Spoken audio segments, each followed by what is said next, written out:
For most of Lifelike's existence, its policy had been if it ain't broke, don't fix it. Essentially, the company kept the locomotive models it had the same on the market with absolutely no changes. This would start to become an issue in the 1980s with such models such as these Atlas locomotives here. These goalpost moving locomotives featured all-wheel drive, all-wheel pickup, and extremely smooth five-pole motors manufactured in Japan, while the Lifelike locomotives didn't even have all-wheel pickup, let alone all-wheel drive, and still relied on plastic drive wheels and brass pickup wheels.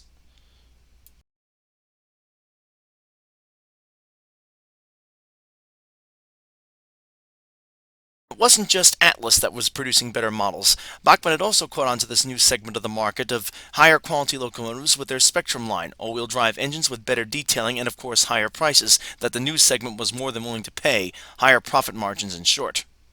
With the exception of some steam engines that dated back to the company's days when they were essentially a Mehano distributor, against these models, all Lifelike could offer was its standard line of locomotives with their ringworm motors and plastic wheels and traction tires, and single pickup trucks composed of brass wheels, which led to, well, shall we say, less than desirable results.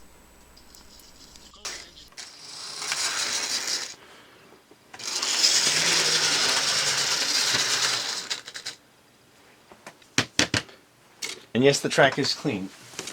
It became blatantly clear by this point that if it ain't broke, don't fix it was not going to cut it in this new era of high quality model railroading. The standard ring motors with their infamous plastic wheels and terrible pickup systems and lack of all wheel drive and somewhat crude details, to put it mildly, were not going to stand up against the new competitors in their new segment of the market. If Lifelike wanted to get in this part of the market, they were going to have to start from scratch, or, well, something close to it. And this was the new line that Lifelike would use to challenge Atlas and Bachmann. It was called the Proto 2000 series. It basically consisted of models that were much higher end, and as we can see by the box, it looks nothing like the previous style models. This is Lifelike's way of showing its customers that it had changed its ways, at least in terms of this particular model. The model shown is also the very first model to be introduced to the Proto 2000 series, called the BL2. Now, for those of you wondering, let me put this theory to rest immediately. No, this was not a model that Lifelike simply cobbled together because it ran out of things to model or didn't want to pay licensing fees. The model, in fact, did exist. It was produced by EMD for a few years back in the late 40s, early 50s to compete with the Alco RS1 and a few other assorted models by Baldwin and Fairbanks Morris. The problem is, it didn't do its job very well. It had none of the advantages of either locomotive and all of the disadvantages of both of those engines. Further aggravating this locomotive's terrible reputation, it had all of the disadvantages of the locomotive it was based upon, which was the EMD F unit. Essentially, this was basically something that EMD would love to forget. As the flap of the box is open, we can see just what a big break this was with the history of the company in terms of how it packaged its engines. There are detailed descriptions as to how the drive system was done, and basically propaganda, if you will, showing how wonderful everything is. Bottom line, though, this was a knockoff of the Athearn drive system, as we'll soon see. Another interesting detail is on the top part of the flap. There's a bit of a history on the actual model this locomotive is based upon from EMD, as we see there. Again, showing exactly how well the details were put together and the fact that all the dimensions are pretty much correct on this. It is important to note that the only other manufacturer making this model at the time was an AHM/Mehano style model that didn't even have all-wheel drive and featured trucks from a Baldwin engine and was pretty much incorrect in a lot of the details, although some of the basic proportions were.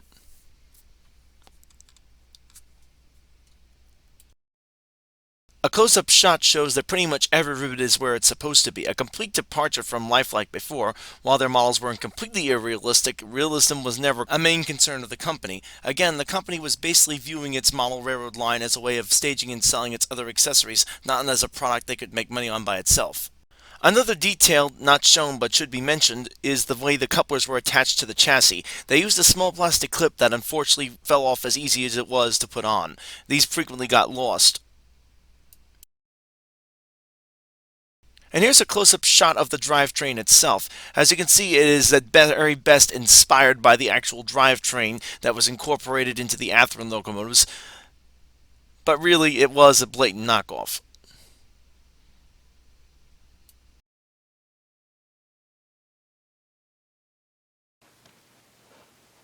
Now, let's take a look and see what this engine is really made of, shall we?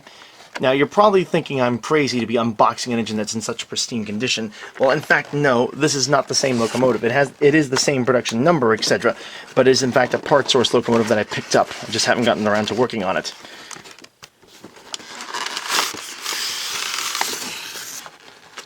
As we can see, again, the chassis is stored on the top shelf right over here, with a styrofoam insert to secure it. I'll pull this out just to show you. To release this, we grab the front and we pull it back out straight. It slides out like a drawer assembly, as that's exactly what this is designed to be, and it slides back in again.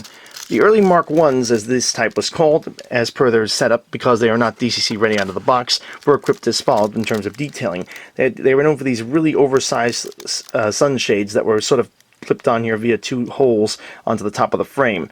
They did a good job in terms of keeping realism there, but this annoying plastic bar was very prominent and tended to distract from a very otherwise well-built model, a well-detailed model, I should say.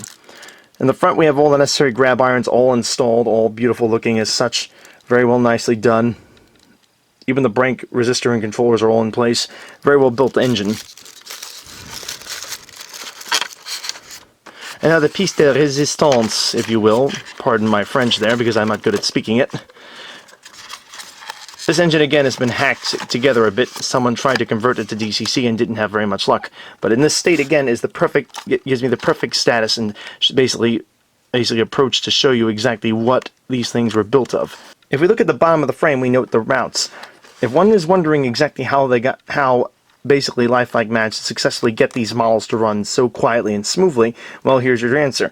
Instead of using plastic hard mounts that tended to turn to bubble gum, Lifelike employed foam rubber mounts that mounted right in place of the holes. The concept was the same, but the design is basically based upon the same mounting system, but the foam rubber itself is where all the technology came in. It basically insulated the motor from making vibrations and transferring them to the frame, which eliminated most of the sound right there. The motor itself, as you can see, this one's been around the block a few times around the layout, has a bit of a dirty commutator there, runs essentially the same as the Atherans. It even has the same brush replacement procedure, but again, the brush sizes on these are different.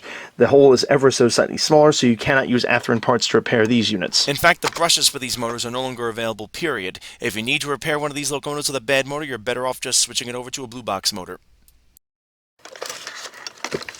Over here we have the top piece right over here and a set of resistors. This is necessary as these particular locomotives were equipped with dual directional headlighting, so when the engine ran backwards the back headlight would go on, or forwards the front headlight would go on. This is a big deal as the original Atherans, if we remember, did not have directional headlighting. They just had one single headlight mounted in the front with a large clip that clipped onto the frame and one large contact that protruded outside the light that made contact power with the top track current transfer bar. That's essentially how it got its power. This system here incorporates several resistors to change the power around. As you can see here, the original Digitrax decoder that was attempted to be used in this decoder is sitting there, as well as a part that unfortunately just fell out of there. It looks An like a interesting coupler. point of these early Mark I electrical systems, we'll get into the differences later, is that the motor is in fact isolated from the frame on all of them. These usually always fail and are in two different pieces by this point. It looks like the gentleman actually changed two of these wheels with Atheran wheels. There's another set of another Atheran brass wheel, and there's another set of the Atheran cindered alloy wheels in here as well.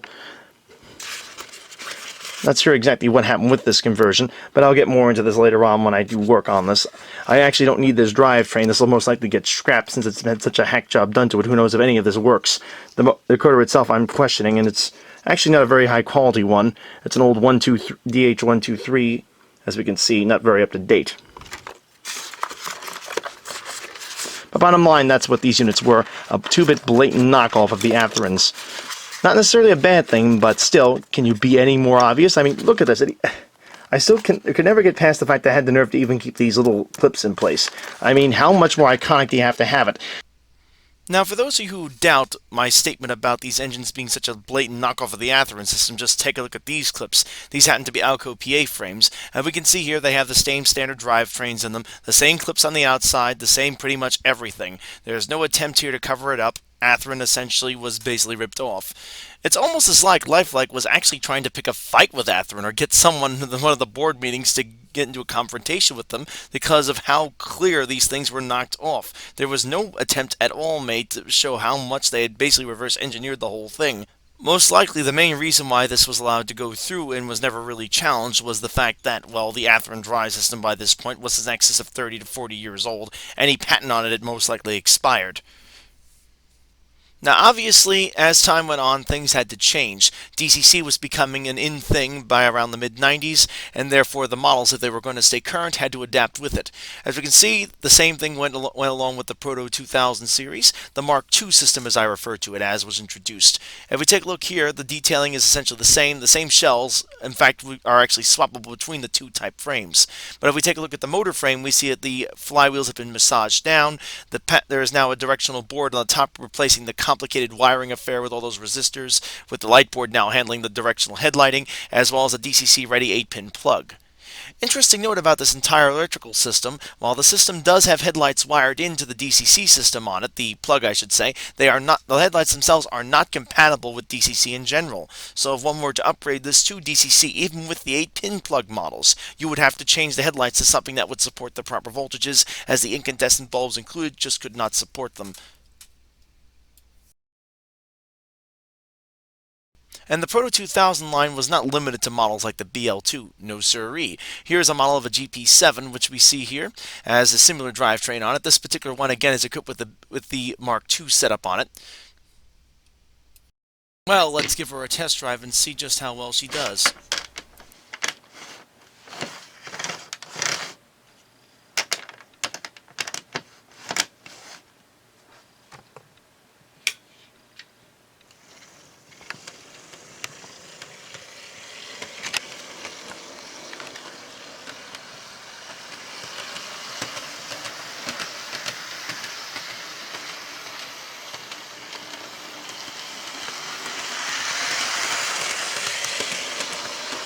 Now, as we can see in here, the drivetrain was a pretty big upgrade from the primitive drive system, to put it mildly, that Lifelike was marketing before this point.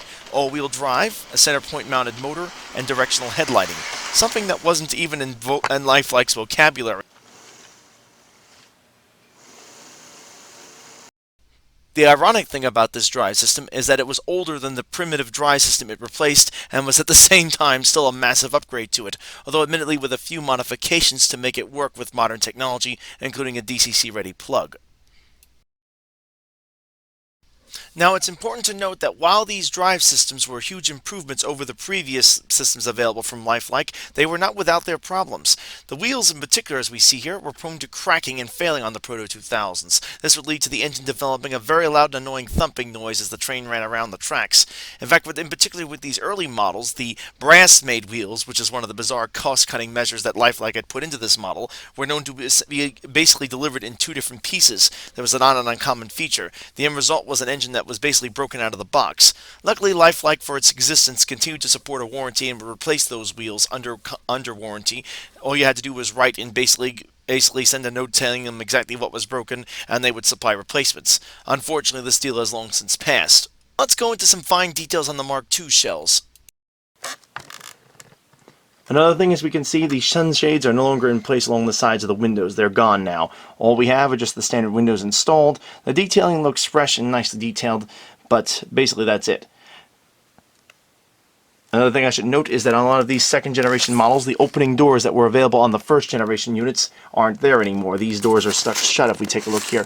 They were spring loaded on those. And some of the earlier models, like the Alco FAs, actually had a belt drive that would drive the fan on top of the locomotive to give it a really realistic look when it rolled down the tracks. All of those features were eliminated here, and the system was simply updated to be more of a DCC ready, as the era of DCC was among us, and these models were released somewhere around 95, 96, when that part was becoming very much common and constant and pretty much in demand. If we look at the bottom over here, we see one of the challenges from the original model setup. These heavy weights were put in to help make the engines pull better. Unfortunately, they usually just caused headaches, as I will demonstrate as I pull this out. The shell is very nicely detailed again, has the proper detailing. The top of the case is now a noticeable green color, blue-green color, instead of this olive-green color it had before. It has details as to what the model has on it, and a full list of the options these things had. Functioning drop steps as appropriate, etc. All those nice little features are built in. Over here, if we take a look, we see that the motor drive system has been completely changed out. As we can see, there is a DCC ready plug located on top here. If you look very carefully at that, I'll zoom in a little bit more so you can see, as I don't necessarily want to take this out of its box.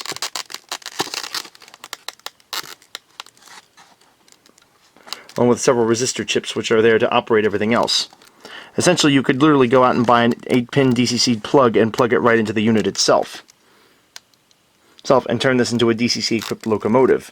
The interesting thing is, despite all the chicanery that was done to make this thing one of the first NMRA DCC-ready equipped DCC-ready style locomotives, there are a few flaws with this. To start with, again, the lights are not DCC compliant, which means basically you'd have to change the light bulbs to get them to work, or you'd blow them out, as frequently happened to me, and I couldn't understand this back in the day, but that's just how they were designed.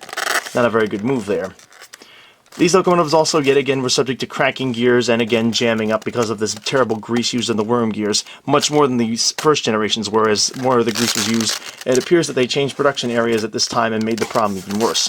The Proto 1000 models had even more problems with this, which we'll get into later on. But bottom line, this was kept up to date with a few minor little tweaks, and the motor, again, if we notice, I should mention, has been tweaked yet again. It has smaller flywheels that have been cut down to fit into this very small weighted area here, so it'll actually be able to accommodate them. It also allows for a smoother running, but again, the motor has been tweaked again. It is still the Atheron drive system with the hooks, as we can see, but at the same time, it has been modified ever so slightly, so you cannot use Atheron parts. You have to use Proto 1000 or 2000 rather parts, which are no longer in production. So working on one of these can be a bit of a pain, especially if you need to re-engine the motor, if you have to re-modify the motor, etc. Another note on the Mark IIs is that the couplers were screwed down to the frame themselves. They were clipped in place on the Mark Is. Another model that definitely deserves a mention is the Alco PA, which Lifelike introduced sometime in the mid-90s as well. This particular engine featured a completely different drivetrain from the other models and ran far smoother. It also had a Mars light and several other little features. I actually bought one of these limited edition models about 20 years ago off the shelf of a local hobby shop. Unfortunately, I was forced to return it because, as it turns out, there was a wire that was broken on the motor. I wanted to repair it, but my father insisted I get my money's worth by getting a new engine, which forced me to settle for a somewhat ugly-looking area like Awana, which, of course, has long since died. Anyway, this particular engine will soon undergo a complete mechanical restoration and hopefully will be in service on my layout soon. Another of the models that Lifelike produced under the Proto 2000 line was the RS-27. Now this engine is extremely rare. I believe less than 30 of these got produced by Alco back in the day, and even more rare in terms of its models. In fact, Lifelike was the only company that was outside of, I think it was Overland Models, that actually produced a model of this particular locomotive. The later variation is also mentionable because once Walters took the company over, they released a DCC and sound version about 2005 with the then revolutionary QSI sound system. And yes, that's in air quotes. Yep, that works. Runs nice and smooth, that's good.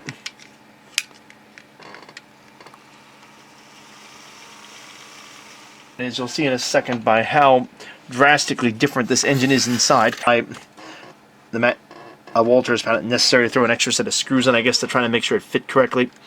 Anyway, from there we can pull it up, and here we have it. Under the hood, we find how drastically different this locomotive is from its Proto 2000 relatives, which in fact it's a Proto 2000 model as well. The main thing saying the same is the board that's utilized for DCC readiness is the exact same as used on the Mark II. Everything else, however, has been drastically modified. Now, this is not the same board that would be utilized for the sound-equipped locomotive that Walters would put out later on. That one has a heavily modified drivetrain to accommodate the massive speaker system. And here's what the QSI locomotive would look like underneath the hood.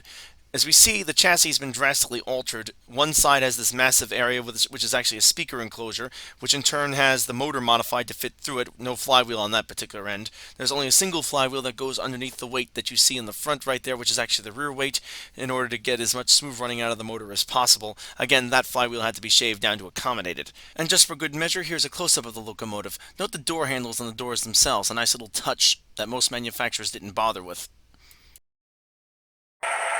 Putting forth, there we go.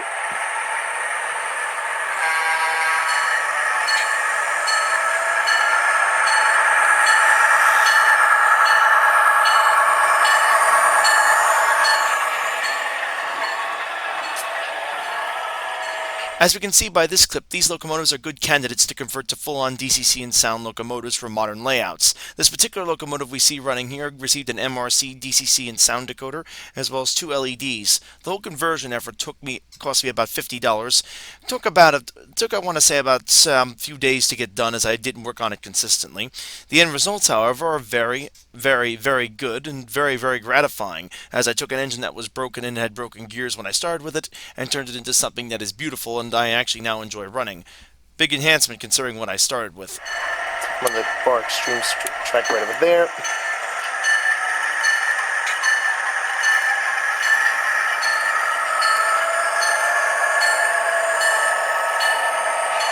Oh, track it.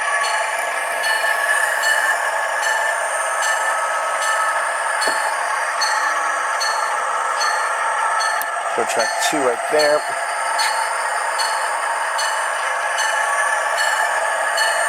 Grab that set of cars and and pull it down the mountain.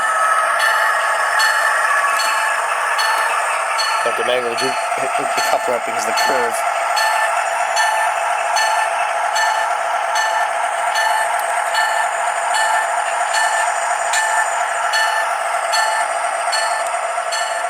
Okay, let's go that way now.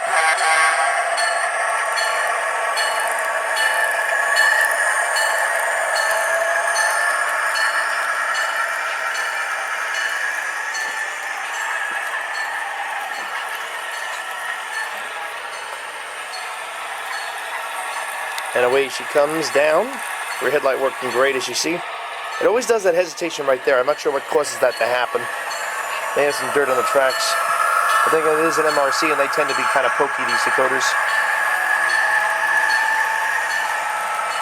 And away we Despite go. some reliability issues with the gears breaking, etc., the Proto 2000 line was a huge success, and the reverse engineering and lack of expense in developing the locomotive went a long way. These well-detailed locomotives sold for very competitive prices and basically set new standards in what model railroaders expected from their trains. In fact, the slogan the company would adopt to describe these particular locomotives and promote them was, "We build them like they used to." And this is more accurate than one would think, as the drivetrains were based upon 40-year-old technology that proved to be much better than the much newer drivetrains that Lifelike had, Lifelike was utilizing as an upgrade too. After Lifelike's acquisition by Walters, the Proto 2000 line would become known as simply the Proto line. 2000s were obviously half over by this point, and it was beginning to sound dated. The other line, called the Proto 1000 line, which will be the feature of the next part of this documentary, would be renamed just the Mainline Division. That'll do it for this particular part of the documentary, folks. Hope you enjoyed it. Thank you very much for watching. Like and subscribe if you enjoyed. And as always, keep the metal side down.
And as always, keep the metal side down.